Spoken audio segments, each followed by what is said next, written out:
ఓం నమ శివాయ.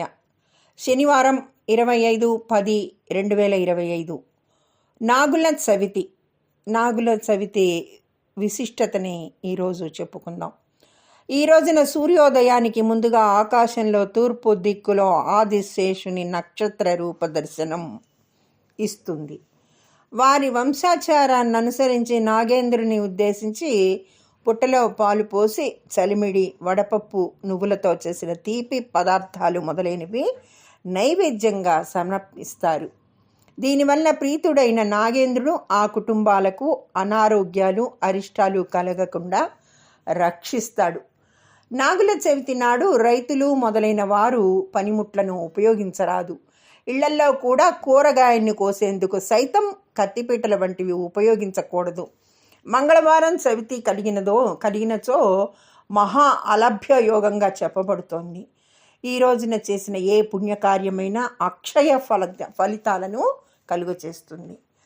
కార్తీక శుద్ధ చవితి నాగుల చవితిగా ప్రసిద్ధి చెందింది. కార్తీక మాసంలో వచ్చే చతుర్థి తిథిని నాగుల చవితి అన్నారు. ఆ రోజు నాగులను పూజ చేస్తారు. పాములను ఇంటికి తెచ్చుకోవడము అన్న విషయము సాధ్యము కాదు కనుక ఆ రోజున పాములు ఉన్న చోటుకే వెళ్ళి పూజ చేస్తారు. సాధారణంగా నాగుల చవితి చెయ్యని వారు ఉండరు. కుల మత భేదములు లేవు. అన్ని వర్ణముల వారు చేస్తారు. అందరూ చక్కగా తలస్నానము చేసి పుట్టకు వెళ్ళి పాము తినే పదార్థములను పుట్టలో ఆవు పాలు, చిమ్మిలి, చలిమిడి వేస్తారు. కొంతమంది గుడ్డు కూడా వేస్తారు. పుట్ట చుట్టూ తిరిగి పిల్లాపాపలతో ప్రదక్షిణముగా నమస్కారము చేసి ఇంటికి వచ్చేస్తారు. పాముని పూజ చేసేటప్పుడు నాగమును దేవతగా భావన చేసి పుట్ట దగ్గర నిలబడి ప్రకటనముగా సంస్కృత భాషలో చేయవలసిన శ్లోకములు కాకుండా చాలా తేలిక భాషలో ఒక మాట అడుగుతారు.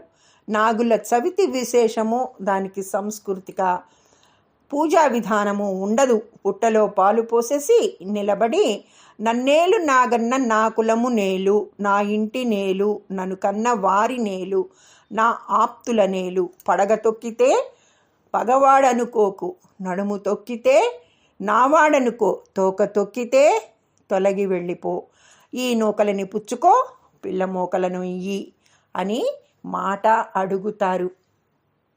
ఏ మంత్రతంత్రాలు అక్కర్లేదు. నాగదేవత సంతాన కారకుడు కాబట్టి సుబ్రహ్మణ్యుడు. అందుకే పురుష వీర్యంలో ఉండే సంతానోత్పత్తి కారక కణములు సర్పరూపంలో తిరుగుతూ ఉంటాయని పెద్దలు చెప్తూ ఉంటారు. సుబ్రహ్మణ్యుని యొక్క నామములలో వంశవృద్ధి కారకాయ నమః అని ఒక నామము. ఆయన సంతాన కారకుడై వంశాన్ని నిలబెడతాడు. ఆ కారణము చేత పాముని సుబ్రహ్మణ్యుడిగా భావించి పుట్ట దగ్గరకు వెళ్ళి పాలు పోస్తారు. సర్పాలు పితృదేవతలకు సంకేతం.